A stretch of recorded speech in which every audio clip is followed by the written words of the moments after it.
흘러간 시간 동안 시공간을 채웠던 수많은 인생들이 밑거름이 되어 영화 또는 책이 탄생될 수 있었겠죠.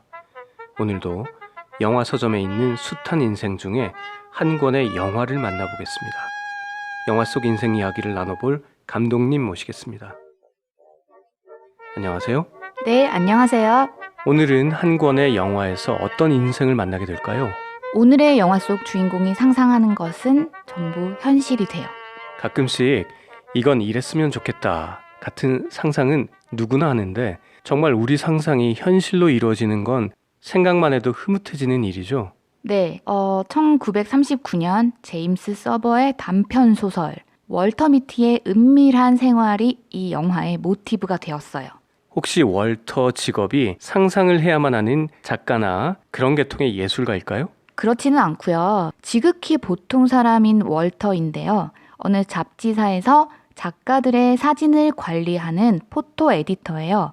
여기서 16년째 일을 하고 있어요. 똑같은 업무로 16년째라면 꽤나 성실한 캐릭터군요. 네, 원래 특별한 사람이 되는 게 월터의 꿈이었지만 이 영화의 포스터에는 해본 것 없음, 가본 곳 없음, 특별한 일 없음이라고 적혀 있어요.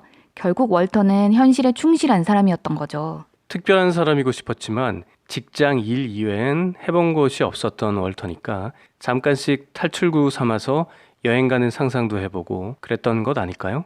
영화 속 주인공 치고는 지극히 보통 사람 같습니다. 네, 보통 취미 하면은 문화생활, 운동 이런 거 말하는데 월터는 취미도 상상, 특기도 상상이었어요. 상상 속에서 도시를 구하기도 하고요. 로맨틱한 남자도 되었다가 또 직장 상사를 주먹으로 날려버리기도 하는데요. 이런 상상 장면과 영화의 후반부에 나오는 상상이 현실이 되는 장면 때문에 제작비가 무려 9천만 달러나 들었대요. 벤 스틸러가 감독을 하고 직접 주연까지 맡았는데요. 바다에 뛰어드는 장면에서는 물탱크를 사용하면 리얼하지 못할까봐 헬기에서 직접 바다로 뛰어내리기까지 하는 등 상상도 못할 장면이 많이 들어가 있어서 볼거리도 아주 많은 영화예요. 9천만 달러라면 우리나라 돈으로는 1,100억 원 가량인데 그렇게나 많은 돈을 들여야 할 만큼 엄청난 상상을 했었던 건가요? 이 영화가 평범한 직장인에게 위로가 되는 내용이어서요. 인생 영화라고 평해주신 분들이 많은데요. 벤 스틸러 감독은 현실에 찌든 직장인을 위해서 주인공의 상상을 크고 통쾌하게 그렸고요. 유명한 영화들을 오마주하기도 했어요.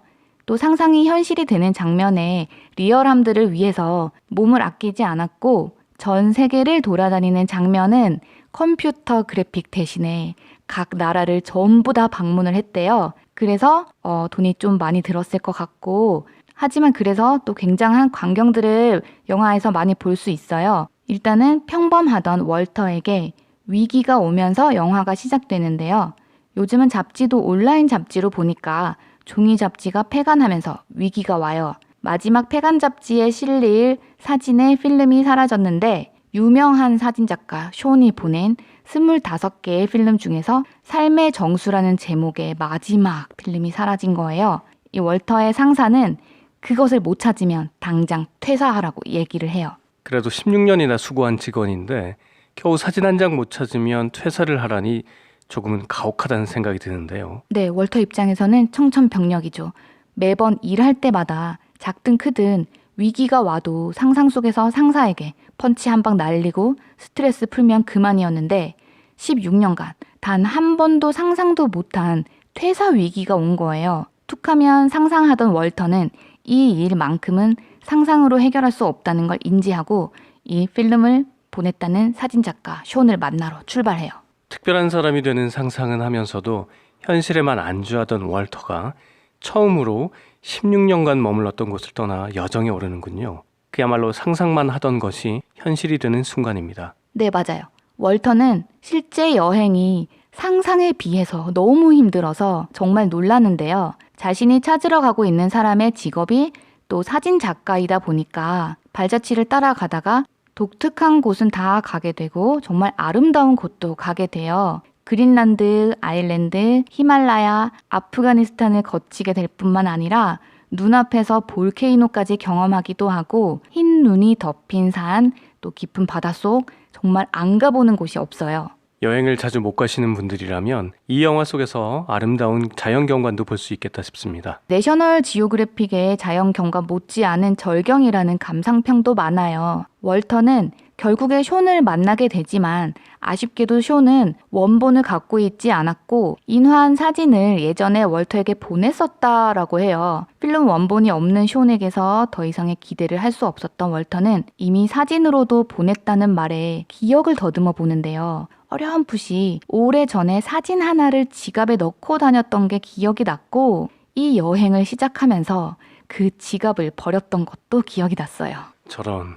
그렇다면 결국 사진은 못 찾은 거죠? 그렇죠. 삶의 정수라는 사진이 궁금했는데 긴 여정도 여기에서 허무하게 끝나는 건가요? 네, 절망에 빠진 월터가 긴 여정을 거꾸로 돌아서 결국 다시 원점인 집으로 돌아왔는데요. 부쩍 수척해진 월터에게 엄마가 휴지통에서 주웠다면서 자신이 전에 버리고 갔던 낡은 지갑을 내밀어요. 그렇게 삶의 정수라는 제목의 사진을 그 낡은 지갑 안에서 드디어 보게 되는데요.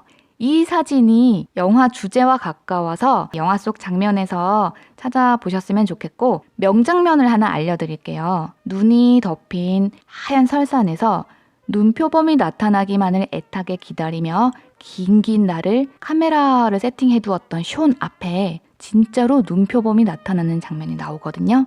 하지만 그때 숀이 카메라 셔터를 누르지를 않자 월터가 왜 안 찍냐, 얼마나 오래 이 순간을 기다렸는데 라고 해요. 그때 숀이 어떤 때는 안 찍어. 정말 아름다운 순간이 오면 카메라로 방해하고 싶지가 않아. 그냥 그 순간에 머물고 싶지 라고 해요. 진정 아름다운 순간은 카메라보다는 눈, 그리고 마음에 담는다는 말이겠죠. 어쩌면 우리가 열심을 다해 살아내고 있는 바로 지금 이 순간이 우리 인생에서 삶의 정수를 이루고 있는 순간이 아닐까 싶습니다. 하루하루 최선을 다해 살아내고 있는 지극히 보통 사람들의 삶의 정수를 생각하게 하는 영화.